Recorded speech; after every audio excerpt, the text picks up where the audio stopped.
Hello and welcome to the latest Insider interview. Our guest today is Nick Train, who manages the Finsbury Growth and Income Investment Trust and the Lindsell Train UK Equity Fund. Nick, thank you very much for coming into the studio. It's my pleasure, Sam, I think. Let's find out. Performance over the short run has been disappointing, and that's something that you've apologised for. So why have returns lagged the benchmark, and what could be a catalyst for better returns? It's been such a privilege for me over my career to have the responsibility, the stewardship of other people's precious savings. And I know how precious people's savings are because my savings are also invested in these strategies that we're talking about. It's both disappointing and almost mortifying for me that for a period of time we can't keep up with an index, that we can't make money.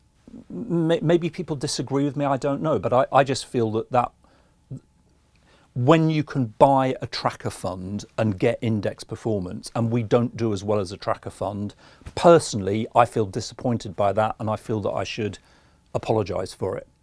I hope in what I've said now and what we've written, people recognise that the commitment, the energy that we put into getting it right, it's still there. There's no complacency. Markets are tough. Markets are tough, and they will find ways to bite you. We said earlier, I think part of the issue, looking at it completely candidly, and this is, I think, is something that all investors should be aware of, is that sometimes your greatest successes become the basis for your subsequent disappointments. I look at, we've talked about Diageo, I look at Unilever, which has been a bit disappointing over the last 2 or 3 years as well. We've owned those for nearly a quarter of a century, actually probably longer, but at Lindsell Train. And actually, if you'd held them for a quarter of a century, you would be delighted. They've done really well. But they haven't done so well over the last 5 or 6 years. And we've needed to think through why they've not done so well and decide whether or not we've been willing to stick or add or exit. That complex of consumer branded goods companies that had all done so well, we've had to consider. So sticking with these companies, what could be a catalyst for a turnaround there? At the moment, the big concern about Diageo, as I understand it, is that its biggest profit generator, which is North America, has been a bit disappointing, and there are uncertainties about alcohol consumption in North America. But the fact is that Diageo derives nearly half of its profits from the United States, and the United States is, by common consent, the most dynamic, technologically advanced, strong population growth, wealth creating economy on the planet. I think that it wouldn't take a great deal, I don't know when or quite how, I don't think it would take a great deal for people to suddenly say, at the moment they're saying, Diageo's got a problem because half the profits come from the United States. Well, maybe in 18 months' time, people will say, do you realise Diageo gets half of its profits from the United States? The economy is growing, people are back in the bars, premium tequila is going gangbusters. Oh, by the way, the Americans have discovered Guinness, which they have, by the way. Guinness is growing very strongly in the United States as it is elsewhere in the world. Guinness is becoming a major brand in the United States. We need to we need to invest in this company. So that's kind of what I would hope for. I don't want to talk about politics. I don't want to talk about individual politicians, but conceptualizing what the current president of the United States wants, which is a strong US economy and a strong dollar, that is a massive strategic benefit for Diageo over time. Is this one of the hardest periods of your long investment career? And what lessons from your career are you applying now to manage money well in 2025? I observe that in different phases of stock market cycles, experience can be the most valuable thing. And at other times, and this is true, experience can be a huge drag on performance and decision making. There are times when you need a brand new perspective, and that's much better brought to bear by a younger individual. Do you know what I mean? So I don't know actually how valuable my experience or anybody's experience is. What I do know is that to the extent that we have a chance of meeting our aspirations, we have to adhere to the stated process that we have. And you were kind enough to say that the long-term track record is still competitive. Let's hope we can keep that longer-term track record going, although that means better performance this year and next year. That long-term track record has come from running a highly concentrated portfolio focused on investments in what are clearly substantive world-class companies. And I think when you look at Finsbury's portfolio today, I actually don't think anybody would disagree that what we're invested in, it's definitely concentrated, and it's definitely concentrated on what are clearly world-class companies. And in the past, that's been a very rewarding thing for my investors. Let's pray for everybody's sake that it proves to be the case in 2025 and beyond. The trust, Finsbury Growth and Income, is on a 6% discount, and it's traded at a premium in the past. One of the big themes in the investment trust world at the moment is Saba Capital, a US activist hedge fund looking to close discounts on a number of investment trusts. So has this changed how you approach the discount, and what is the board doing to narrow that discount? I don't think specifically the advent of the hedge fund that you've mentioned, I don't want to say the name really.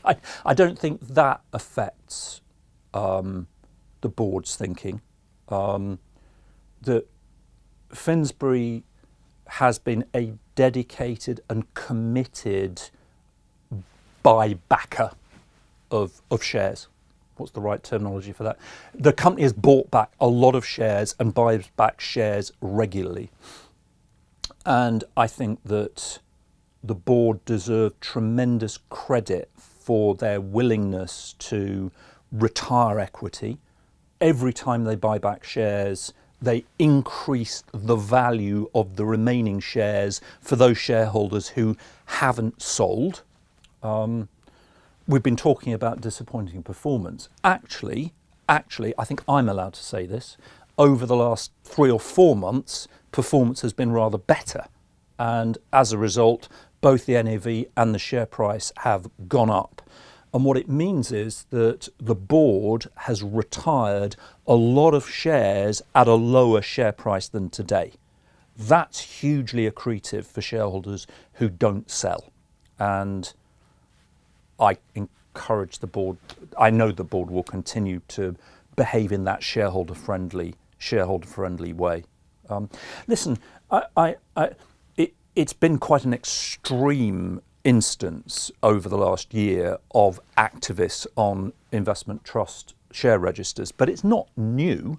For as long as I can remember, underperforming investment trusts, I'm not saying any or all of these were underperforming, but underperforming investment trusts have always attracted potentially hostile stake building. And what I would say as an investor in an investment trust is that's one of the major competitive advantages that investment trusts offer you, that there is often a market sanctioned discipline for disappointing performance, which is that if it goes on for too long, somebody's going to step in and make boards create value for owners. So I think that's a feature of investment trusts, and it's one that investors should be grateful for.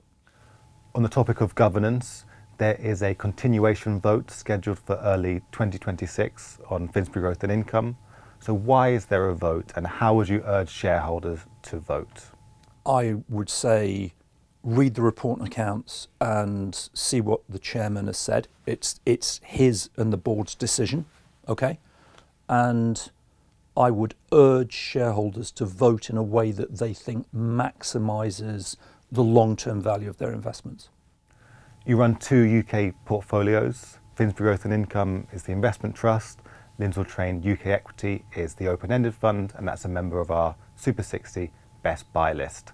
So what are the differences between these two vehicles? They're both my babies.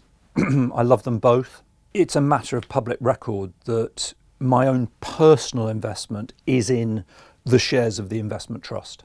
That is in no way disparaging the investment opportunity presented by the open-ended fund.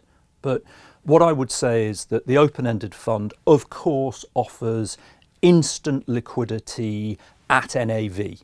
And if that is of importance to an investor, then the open-ended vehicle is superior. I'm not proposing ever to sell my shares in Finsbury Growth and Income Trust. Therefore, I don't need the liquidity, and therefore, for me to access the shares at a modest discount to net asset value, it just enhances the long-term return that I'm hoping to earn for me and my family.